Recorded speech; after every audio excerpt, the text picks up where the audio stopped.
이번 시간에는 민간경비 12주차 시간입니다. 민간경비의 책임 부분에 대해서 살펴보도록 하겠습니다. 민간경비에 대해서 소송이 증가하고 있는 상황입니다. 민간경비의 활동이 증가하는 측면도 있을 것이고, 또 하나는 민간경비가 적절하게 대응하지 못하는 측면이 있을 것입니다. 그리고 오늘날 민간경비의 영역은 거의 모든 영역에 있어서 민간경비가 활용될 만큼 영역이 넓어지고 있습니다. 산업시설, 쇼핑센터, 편의시설, 숙박시설, 주거시설, 의료시설, 교육시설, 사무실, 빌딩, 공공시설, 그리고 개인 주택 등에도 민간경비가 서비스를 제공하고 있는 상황입니다. 이런 소송이 증가하는 여러 가지 요인들이 있는데, 쉬나불크라는 학자의 견해를 보면은요, 민간경비가 급속하게 성장하는 것도 하나의 원인이다. 민간경비가 그만큼 활동이 많아진다는 것이죠.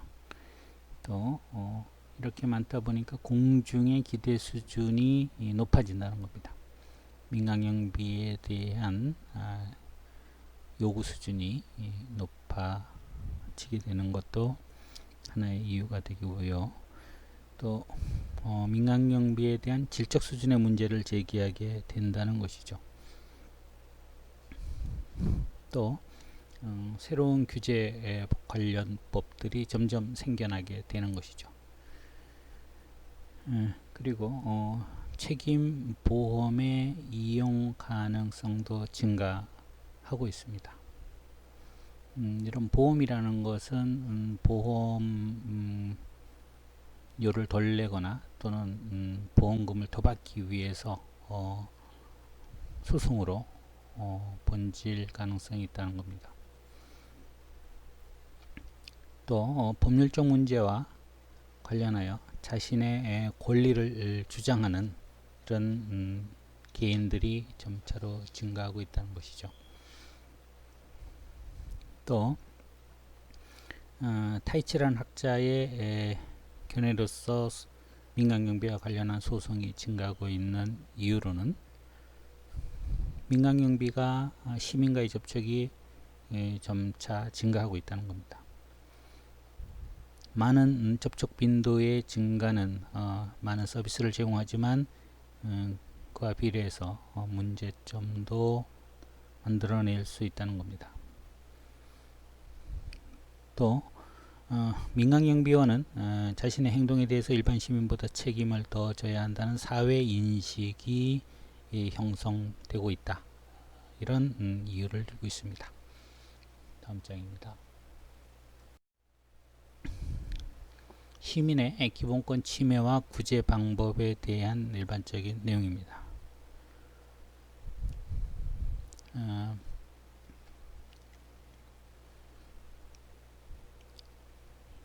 인권과 기본권이 있을 수 있습니다. 인권이라는 것은 인간으로서 당연히 갖는 권리를 인권이라고 합니다. 그리고 기본권이라는 것은 기본법, 우리 경우에는 헌법이 보장하는 권리를 기본권이라고 합니다. 인권과 기본권은 정확히 일치하지는 않지만 인권 사상의 바탕을 둔 이런 개념들입니다. 인간의 존엄성, 평등권, 자유권, 생존권, 청구권, 참정권 등이 있습니다. 먼저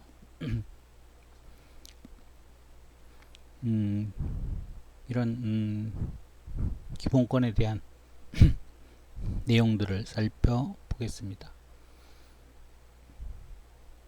인간의 존엄과 가치, 행복, 추구권 이런 것들이 기본권에 해당됩니다. 여기에는 생명권, 인격권, 행복지구권, 알 권리, 들을 권리, 읽을 권리 등이 포함됩니다. 두 번째 평등권이 있는데요. 정치적으로 보면 참정권의 평등이고 경제적으로 보면 실질적인 평등을 보장받을 권리 등이 있습니다. 그리고 남녀 간의 평등권, 이런 것들도 평등권에 포함되는 내용들입니다. 다음 자유권적 기본권이 있는데요. 이 국가 권력에서부터 자유로울 수 있는 권리를 의미합니다. 행동의 자유를 가진 행동자유권, 신체의 자유, 사회적, 경제적 자유, 정신적 자유, 정치적 자유, 거주 이전의 자유, 직업선택의 자유 등이 자유권적 기본권이 됩니다. 다음 생존권적 기본권이 있습니다. 생존권적 기본권은 사회권적 기본권이라고도 합니다. 인간다운 생활을 할 권리를 의미하는 것으로서 교육의 권리, 노동의 권리, 근로자의 권리, 사회보장을 받을 권리, 가족 제도에 관한 권리, 또 보건 등에 관한 권리, 깨끗한 환경에서 생활할 권리 등이 있습니다. 다음으로 청구권적 기본권이 있습니다. 이건 수익권이라고도 합니다. 권리보호 청구권이라고도 하고요. 구체적 기본권이라고도 합니다. 권리를 보장하기 위한 기본권, 권리를 확보하기 위한 기본권 등으로 불리기도 합니다. 국가에 특정한 행위를 요구할 수 있는 권리가 되겠습니다. 청구권적 기본권에는 청원권, 행정심판 청구권, 행정재판 청구권, 헌법재판 청구권, 사법재판 청구권, 구속접부심사 청구권, 국가배상 청구권, 범죄 피해자 구조 청구권, 형사보상 청구권, 재산적 손실보상 청구권 등이 있습니다. 다음 참정권이 있습니다. 참정권은 국정에 참여할 수 있는 권리입니다. 공무원의 선임과 파면에 관한 권리 등이 됩니다. 선거권, 피선거권, 국민표결권 등이 있습니다. 투표할 수 있는 권리, 자기가 출마할 수 있는 권리, 출마해서 국민들로부터 선택을 받을 수 있는 권리 등이 있는 것입니다. 기본권의 침해와 구제 방법에 대해서 살펴보겠습니다. 기본권은 헌법에 선언된 것 자체로는 의미가 적다는 것입니다. 현실적으로 보장되어야 한다는 것이죠. 개인의 기본권은 사회가 복잡할수록 침해될 가능성이 크다는 겁니다. 정보사회로서의 문제는 개인의 정보를 침해할 가능성이 커진다는 것이죠. 정보에 대한 자기결정권, 인격권, 사생활의 비밀에 관한 권리, 통신의 비밀에 관한 권리, 유체재산권, 무체재산권 등에 대한 문제들이 정보사회에서는 더 많이 생겨난다는 것이죠. 정보의 양적인 거대화, 정보의 독점화, 정보 유통의 불균형, 그리고 이와 관련되는 기본권이 침해될 가능성이 있다는 겁니다.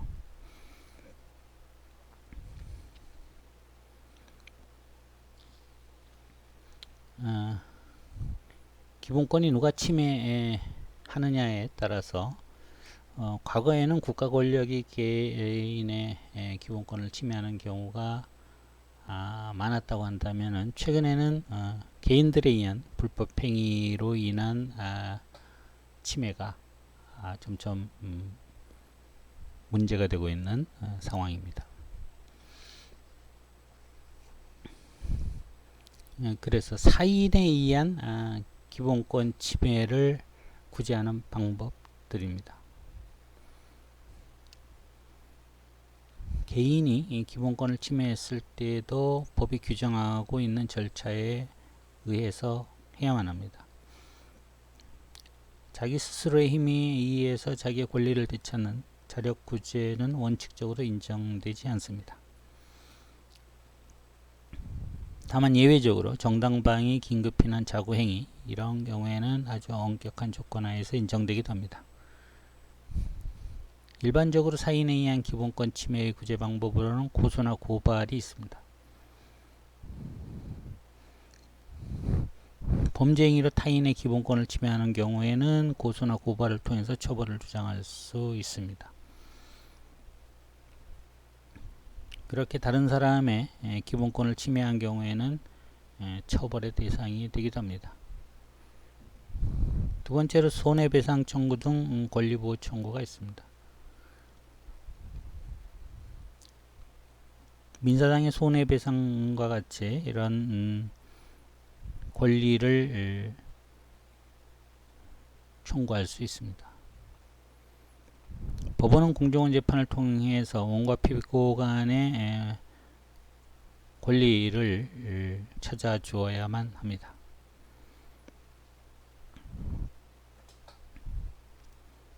다음 장입니다. 민간경비의 책임과 근거 중에서 민간경비의 형사책임과 민사책임에 대해 살펴보도록 하겠습니다. 형사책임은 범죄 행위를 했을 때 국가가 처벌하는 것입니다. 그래서 공법적인 측면이죠. 국가가 개입하는 것입니다. 민사책임은 개인 간의 불법행위나 계약 불이행 등에 대해서 권리를 주장하는 것입니다. 개인적인 책임을 묻는 것이죠. 손해배상 청구와 같은 것이 여기에 해당됩니다. 형사책임이라는 것은 성질상 민사책임과 차이가 있습니다. 행위에 대한 응보입니다. 잘못된 행위에 대해서 처벌하는 것이죠. 또 앞으로 그와 같은 범죄 발생을 방지하기도 합니다. 행위자에 대해서 책임을 지웁니다. 형사책임은 고의범 처벌이 원칙입니다. 과실범은 예외적으로 처벌합니다. 행위자의 위험성을 취급하고 도덕적 책임을 묻는 것이므로 주관적 사정을 중시합니다. 미수범도 처벌 가능합니다. 범죄를 실행하려고 한 것도 처벌할 수가 있습니다. 무과실 책임은 인정하지 않습니다. 과실이 없으면은 인정하지 않는 것이죠.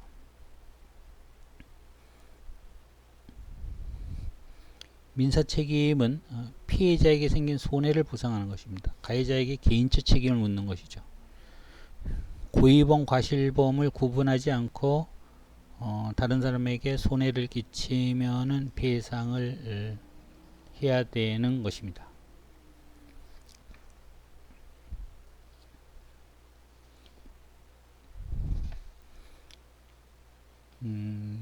민사 책임에는 미수의 문제가 없습니다.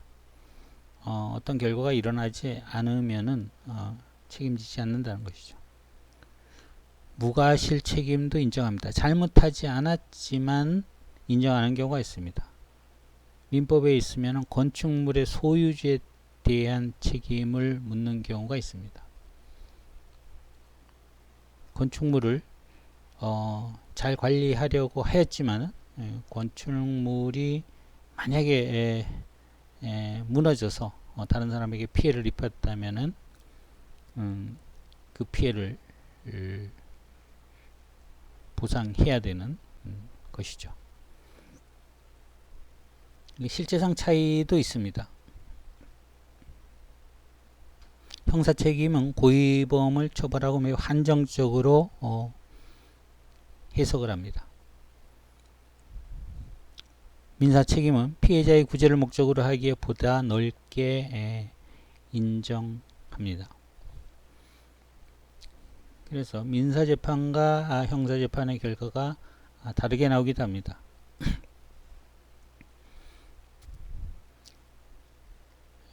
오래전 이야기지만 1994년 부인과 그 남자친구를 살해한 혐의로 기소되었는데 무혐의로 풀려나면서 사법체계를 비웃었던 미국의 풋볼 스타인 오제이 심슨 사건이 그렇습니다.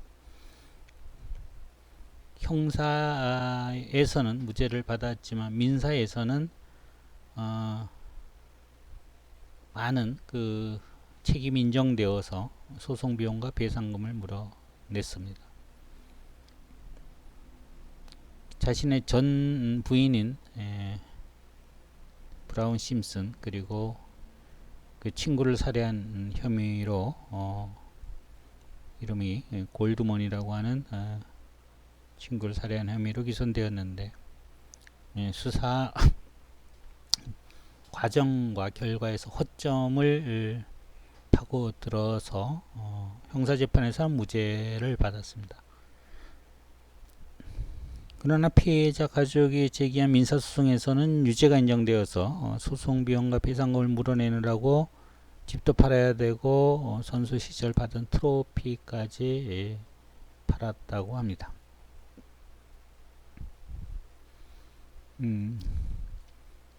민사 책임 내에 계약 책임과 불법 행위 책임의 관계가 있는데 한번 보도록 하겠습니다.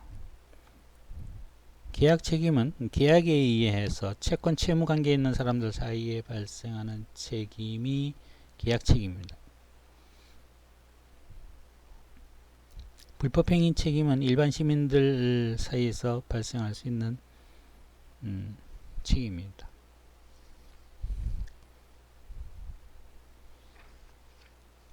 고의과실의 정도를 보면 계약 책임이나 불법행위 책임 모두 과실 책임의 원칙을 인정하고 있습니다. 민법에서는 과실 책임을 인정하고 있죠. 선량한 관리자의 주의 의무를 다하지 않았을 때 책임을 진다는 것입니다. 고의가 아니어도 다른 사람에게 피해를 입혔으면 책임을 지을 수 있습니다. 고의과실의 입증 책임입니다. 불법행위 책임에 대해서는 피해자가 가해자에게 고의나 과실이 있었음을 입증해야 합니다. 민법의 규정에 보면은 피해자가 가해자에게 입증해야 된다고 규정하고 있습니다. 채권 채무와 관련한 계약 책임에 있어서는 채무자가 불강력을 항변할 수 있습니다. 채권자가 채무자의 책임을 추궁하려면 계약 불이행의 사실을 입증함으로써 충분하고 채무자가 책임을 면하려면 자기한테 책임이 없다는 것을 입증해야 합니다. 불법행위가 일반적 주의 의무 위반임에 반하여 계약 불이행은 이행해야 할 채무를 부담하는 자의 구체적 주의 의무이다. 그렇게 볼 수가 있습니다. 다음 장입니다. 민간경비의 책임인고 및 내용 중에서 민간경비의 형사책임과 민사책임에 대해 살펴보도록 하겠습니다. 먼저 민간경비의 형사책임입니다. 5년 이하의 징역 또는 5천만원 이하의 벌금에 처하는 경우가 있습니다. 이는 고의로 국가 중요 시설에 장애를 발생시킨 특수경비원의 하나입니다. 그리고 3년 이하의 징역 또는 3천만원 이하의 벌금형이 있습니다.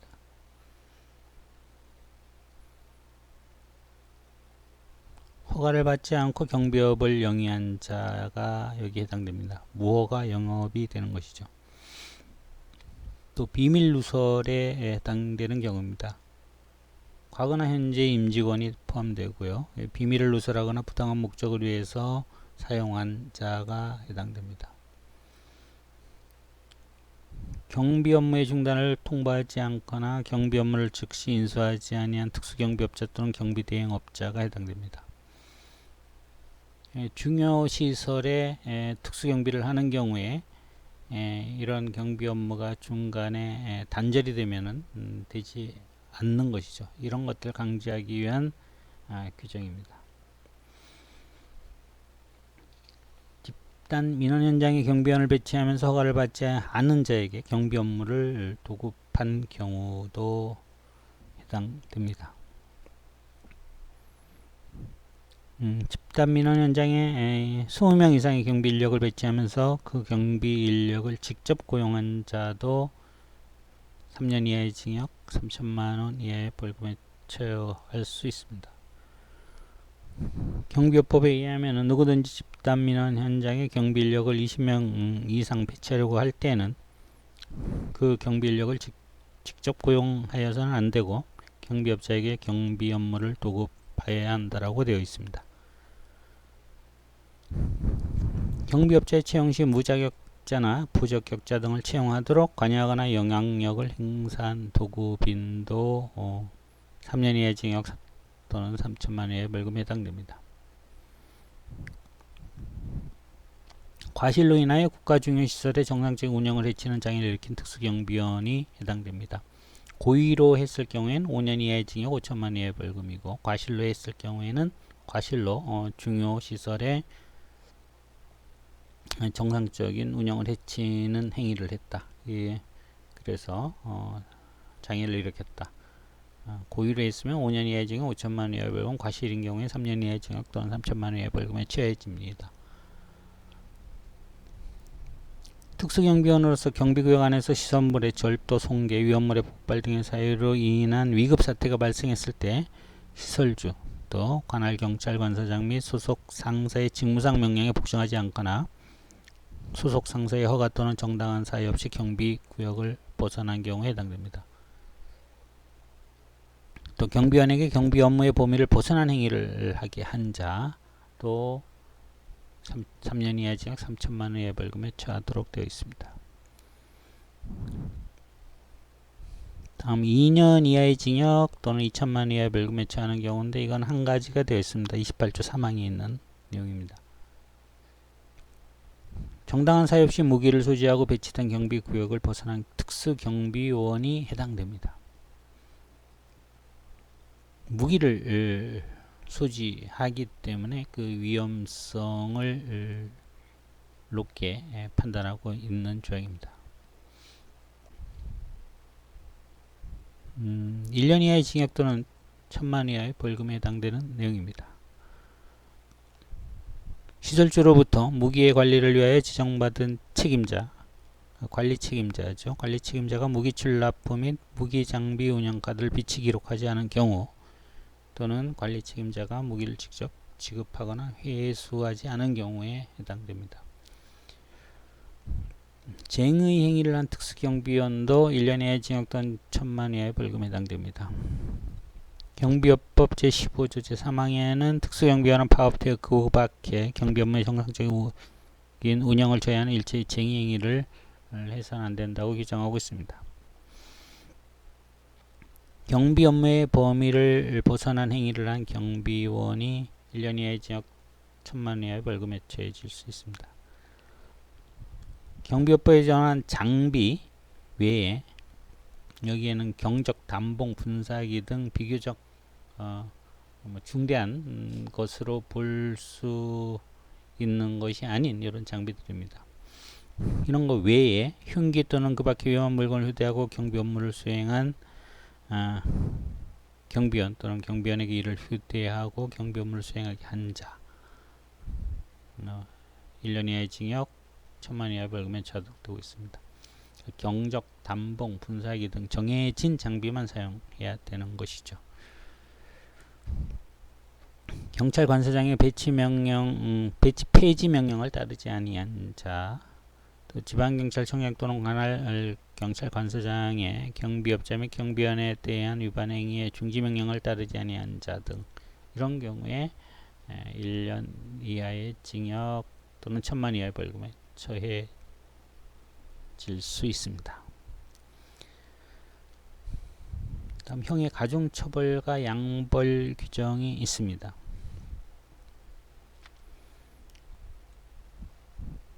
가중처벌은 특수경비원이 무기를 휴대하고 경비 업무를 수행하는 중에 무기 안전수칙을 위반하여 형법상의 일정한 죄를 범한 때에는 그 죄의 정한형의 2분의 1까지 가중처벌하도록 하고 있습니다.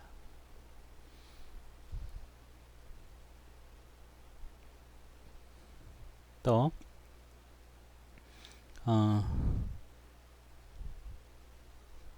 두 번째는 경비원이 경비 업무 수행 중에 경비업법에 정한 장비 외에 흉기 또는 그 밖의 위험 물건을 휴대하고 형법상의 일정한 죄를 범한 때에는 그 죄의 정한형의 2분의 1까지 가중처벌하도록 하고 있습니다. 그래서 특수경비원이 무기를 휴대하고 형법상의 일정한 죄를 범한 때, 두 번째는 경비원이 흉기 또는 위험한 물건을 휴대하고 형법상 일정한 죄를 범한 때인데, 여기에 있는 형법상에 정해진 죄의 종류들은 상해, 중상해, 폭행, 폭행치사상, 업무상 과실 치사상 또는 중과실 치사상, 체포강금, 중체포, 중강금 이런 유형의 범죄들이 해당됩니다. 양벌 규정이 있는데요. 양벌 규정, 경비업법에서 법인의 대표자나 법인 또는 개인의 대리인 사용인 그 밖의 종업원이 그 법인 또는 개인의 업무에 관하여 벌칙에 관한 위반 행위를 했을 때 그 행위자를 벌한 외에 법인 또는 개인에게도 벌금을 가하도록 하고 있는 것이죠. 그래서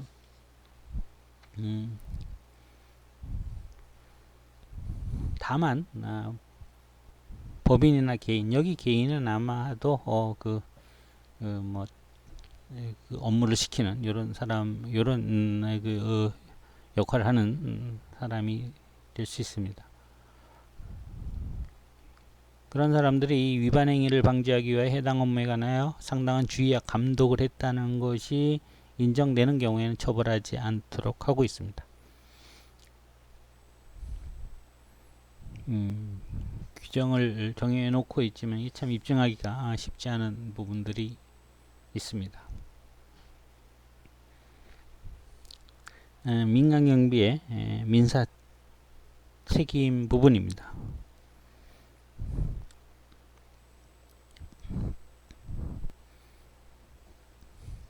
경비업자가 계약상의 의무를 이행하지 않을 수가 있죠. 계약 불이행의 경우.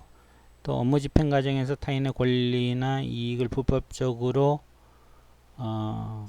침해하여 손해를 끼친 경우 불법 행위가 있을 겁니다. 이런 경우에 손해를 끼친 경비업자는 그런 손해를 배상한 책임을 지게 됩니다. 경비업자의 민사책임과 관련해서 경비업법에서는 손해배상 등을 규정하고 있습니다. 경비업자는 경비원이 업무 수행 중 고의 또는 과실로 경비 대상에 손해를 발생하게 하는 것을 방지하지 못한 때는 그 손해를 배상해야 한다고 규정합니다. 또 경비업자는 경비원이 업무 수행 중 고의 또는 과실로 제3자에게 손해를 입힌 경우에도 이를 배상해야 한다고 규정하고 있습니다. 그래서 경비업자에게 책임을 묻는 것이죠. 그런데 손해를 배상하지 않는 경우 피해를 입은 사용자나 제3자는 경비업자를 대상으로 손해배상을 청구할 수가 있고요. 허가관청은 행정처분을 함으로써 손해배상을 강제할 수도 있습니다. 또 불법행위가 성립하는 경우에는 형사책임도 져야 되기 때문에 형사책임과 민사책임을 다 달라지는 경우도 있습니다. 다음 부분입니다. 다음은 청원경찰의 형사책임과 민사책임에 대해 살펴보도록 하겠습니다. 먼저 청원경찰의 신분에 따른 책임 문제를 살펴보겠습니다. 청원경찰은 원칙적으로 민간인의 신분을 가지고 있지만 예외적으로는 공무원의 신분을 가지기도 한다는 것이죠. 국가기관 및 자치단체에 근무하는 청원경찰 경우에는 좀 더 공적인 성질이 강하다는 것입니다. 그래서 정체성이 더욱 모호할 수도 있다고 보는 것이죠. 민간인 신분이라는 근거를 보면은 청원경찰법에 의하면 제19조에는 청원경찰에 대하여는 형법 기타 법령에 의한 벌칙의 적용과 법에서 규정한 경우를 제외하고는 공무원으로 보지 않는다고 하고 있습니다. 이 부분이 청원경찰 입장에서는 다소 부당하다고 주장하는 부분이기도 합니다. 벌칙에 있어서는 공무원을 엄격하게 본다는 것이죠. 또 청원경찰법 제10조의 2를 보면은 청원경찰의 직무상 불법행위에 대한 배상 책임에 관하여는 민법의 규정에 의한다고 해놓고 여기에 이제 청원경찰 중에서 국가기관 또는 지방자치단체에 근무하는 청원경찰은 제외한다고 되어 있습니다. 그래서 국가기관 또는 지방자치단체에 근무하는 청원경찰의 경우에는 민법이 아닌 공법을 적용할 수도 있습니다. 그래서 그 손해배상을 청구하는 것이 아니고 민사소송을 제기하는 것이 아니고 행정소송으로 그 책임을 판단하기도 하는 부분이 있습니다. 관할의 문제도 있습니다. 경비구역 안에서는 공무원, 경비구역을 벗어나는 민간이라는 개념은 설정할 수가 있지만 이런 게 설명하기 상당히 좀 곤란한 측면이 있습니다.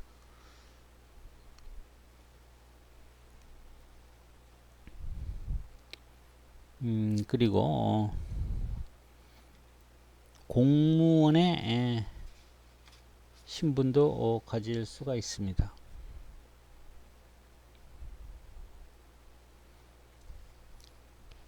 이런 경우에는 국가나 지방자치단체에 근무하는 청원경찰의 경우에는 공법상 근무관계로 보기도 합니다.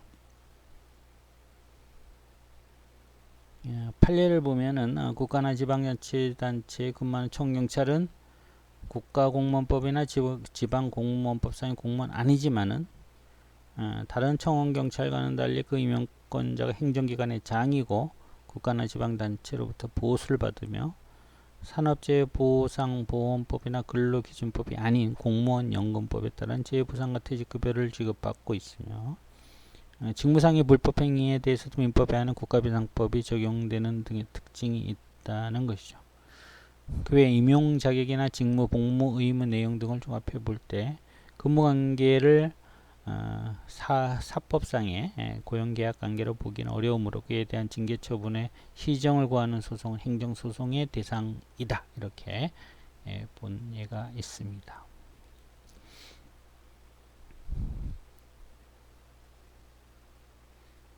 그리고 또 공무원의 신분도 갖는다는 근거를 보면은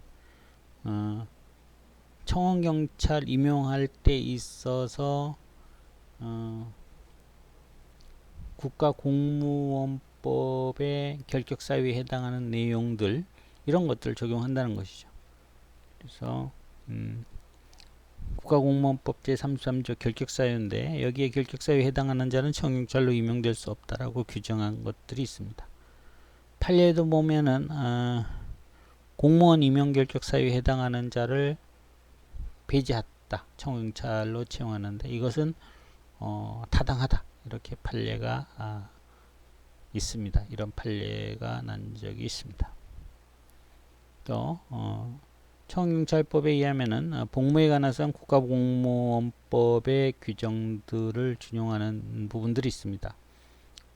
복종의 의무, 직장 이탈 금지 의무, 비밀 엄수 의무, 집단행위 금지 또는 허위 보고 금지, 이런 규정들 국가공무원법에 있는 규정들이죠. 제57조 복종의 의무, 제58조 제1항 직장 이탈 금지 의무, 제60조 비밀 엄수 의무, 제66조 제1항 집단행위 금지, 또 경찰공무원법 제18조 허위보고 금지에 대한 규정들이 청원경찰에게 적용된다는 것입니다. 그래서 판례에 의하면 청원경찰의 휴가는 공무원 복무 규정에 적용을 받는다는 것이죠. 청원경찰의 직권남용에 있어서는 형법 또는 기타 법령의 적용에 있어서 공무원으로 본다고 되어 있습니다. 청원경찰의 형사 책임을 살펴보겠습니다. 청원경찰법 제10조 제1항에는 청원경찰의 직무를 수행함에 있어서 직권을 남용하여 국민에게 해를 끼친 경우에는 6월 이하의 징역이나 금고에 처한다고 되어 있습니다. 그리고 또 청원경찰 집단행위 금지에 대한 내용이 있습니다. 청원경찰법 11조에 규정된 내용인데요. 집단행위를 했을 경우는 1년 이하의 징역 또는 200만 이하의 벌금에 처하도록 규정하고 있습니다. 청원경찰은 원칙적으로 민사책임을 지고 있습니다. 청원경찰법 19조에는 특별한 규정을 제외하고는 공무원으로 보지 않는다고 하여 원칙적으로 민간인 신분임을 규정하고 있습니다. 특별한 경우를 제외하고는 민법의 규정에 의한다는 것이죠. 특별한 경우라는 것은 국가기관이나 지방자치단체에 근무하는 청원경찰의 경우에는 상황에 따라 가지고 사적인 영역이 아니고 공적인 영역으로 소송이 있어서도 적용할 수 있고 적용되어진 사례들이 있다는 것입니다.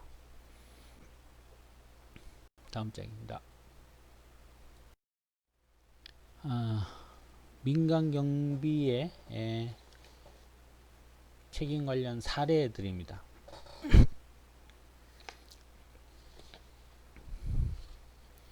부적절한 경비 계획을 수립하여서 발생한 절도 사건입니다.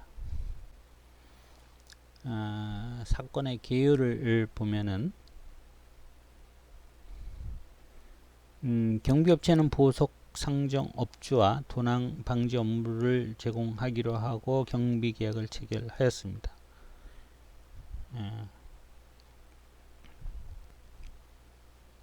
그리고 이런 송신기와 경비회사 수신기를 연결하는 일반 전화선을 절도하고 침입하여 경비회사가 침입 사실을 감지하지 못한 상태에 절취한 사건들이 있었고요. 규제에 나와 있는 사건으로는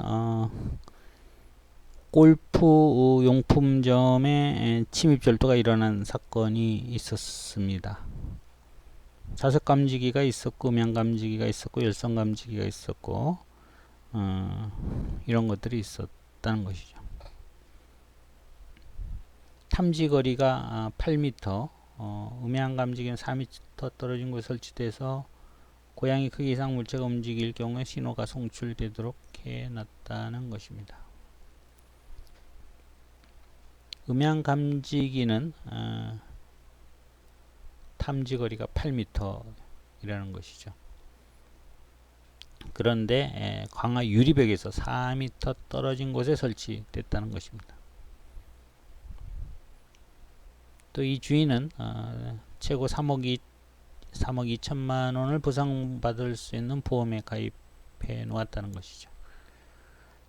이 도둑은 강화 유리를 깨뜨려 구멍을 내고 1분 1초 만에 고급 골프채 35자루, 가격으로 따지면은 3천여 만원 정도 되는 골프채 35자루를 훔쳐 달아났다는 것입니다. 경찰은 열선감지기가 1차 이상 신호를 낸 뒤 6분 뒤에 도착하였고 경비업체 직원은 8분 정도 지나서 현장에 도착했는데 도둑이 사라진 뒤라는 것이죠. 여기에 대해서 원심 판결은 경비업체와 보험회사를 상대로 5,700여만 원 손해배상을 청구했는데 대해서 기각을 하였습니다. 왜냐하면 경비업체와 경찰은 신속하게 출동을 했고 적절하게 대응했다. 그래서 1분 1초 만에 철수한 도둑에게는 어찌할 수 없었다는 것이었죠. 그런데 서울고등법원에서의 판결 내용은 좀 달랐습니다. 5,700만원의 손해배상을 청구했는데 경비업체 보험사는 2,400만원을 배상하라고 원고 일부 승소 판결을 내렸습니다. 현장의 신속한 도착은 적절하였다고 볼 수 있다는 것이죠. 그런데 유리 파손음을 감지하기 어려웠다면은 이건 음향 감지기보다는 충격 감지기가 더 효과적이었을 것이다. 그래서 전문 경비 업체는 적합한 경비 시설을 설치할 의무가 있고 가입자가 이를 받아들이지 않아서 경비 목적을 달성하기 어렵다면은 경비 계약 체결을 거절하는 것이 마땅하다고 본 것입니다. 그리고 또 이 주인의 업주도 주인에게도 보안 시설을 추가적으로 설치하는 등 더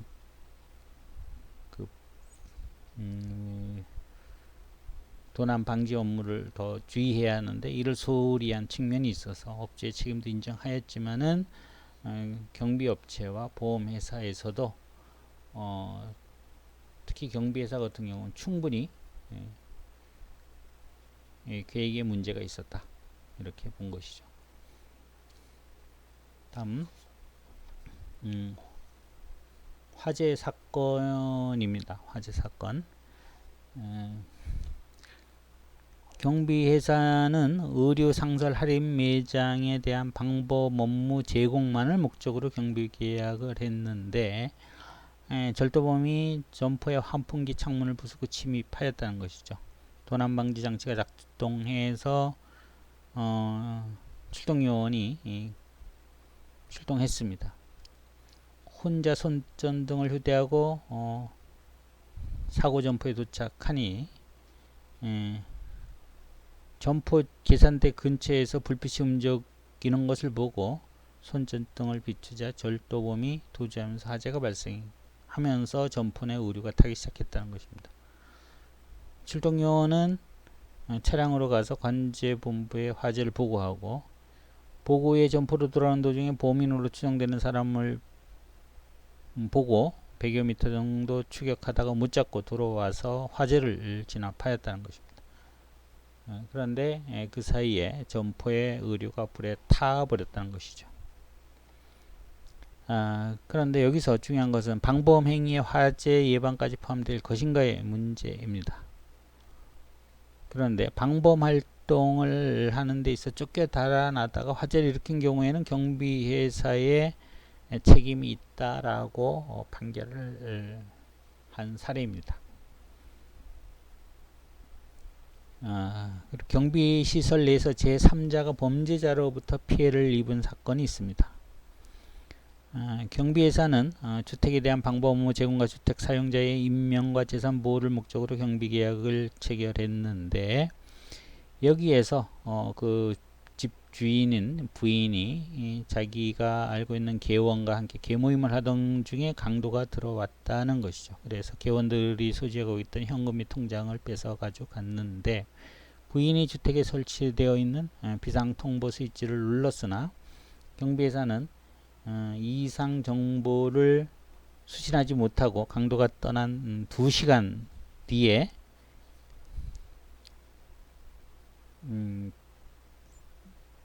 출동요원들이 왔다는 겁니다.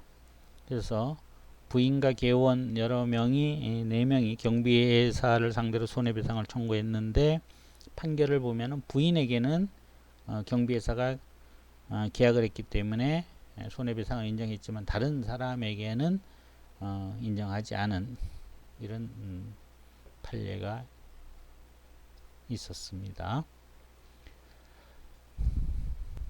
다음 이제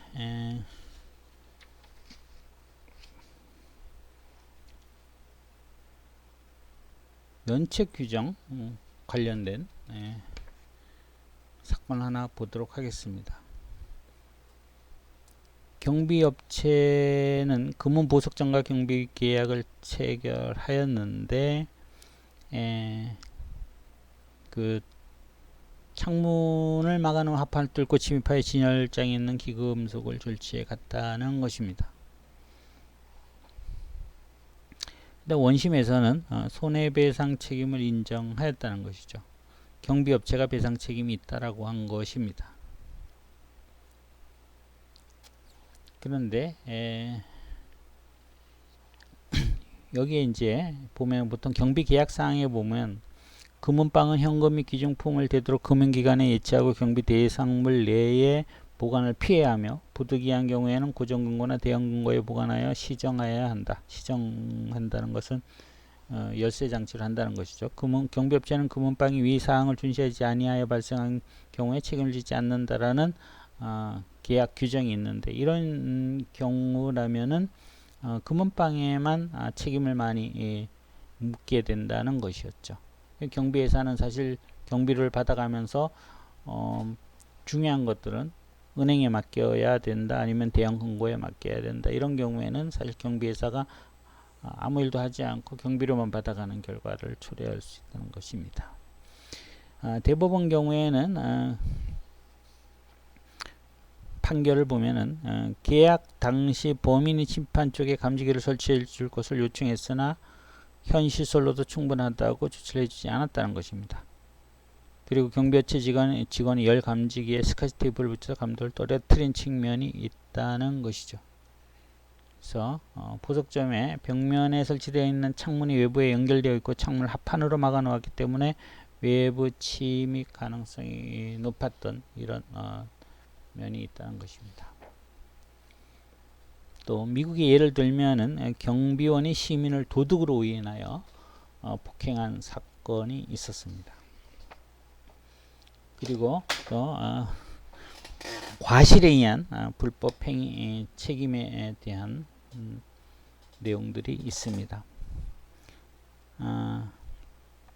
오피스텔에 여성 변호사가 들어와 업무를 보다가 귀환에게 폭행당하고 현금과 신용카드 등이 있는 지갑을 빼앗겼다는 것이죠. 이런 경우에 경비관리 책임회사 경비회사를 대상으로 손해배상을 청구했는데 과실에 대한 책임으로 이렇게 그 경비회사에 대해서 책임을 물었다는 것입니다. 또 민간경비원 관련된 여러가지 사건들과 책임들이 있습니다. 볼링장 주차장에서의 폭행 사건이 있었죠. 그래서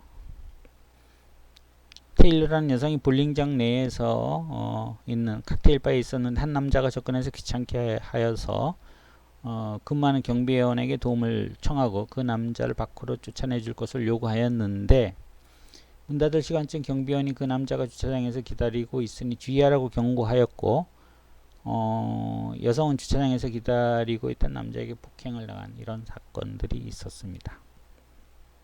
근데 법원은 경비원이 경고한 것만으로는 충분하지 않다라고 판결을 했다는 것이죠. 아파트 현관 폭행 및 강도 사건에 있어서 건물 소유자는 피해자에 대한 책임을 져야 된다는 내용입니다. 그리고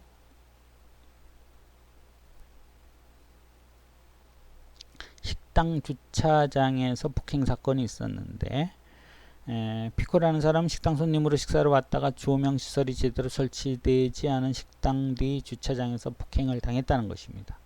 그래서 이런 곳에 조명시설 설치하지 않은 식당 운영자에게 책임을 물은 사건이고요. 그 다음에 식료품종 주차장에서의 성각관 사건이 있었는데 식료품종 주차장에서 세 남자가 한 여성을 강간했는데 식료품점에는 여러 차례 폭행 사건이 있었고 경비원을 고용하고 있었다는 것입니다. 그래서 법원은 경비원을 배치하는 것만으로는 충분하지 않고 또 다른 예방 조치를 해야 될 필요가 있다고 하였습니다. 아파트 현관에서의 폭행 사건이 있었는데 이런 경우에 아파트 세입자에 대해서는 주인이 좀 더 범죄 예방 조치를 해야 된다는 것이죠. 호텔에서 발생한 범죄 사건에 대해서 호텔은 범죄 피해 고객에게 책임을 질 수 있다는 것입니다. 이번 시간은 여기까지 하도록 하겠습니다. 마치겠습니다.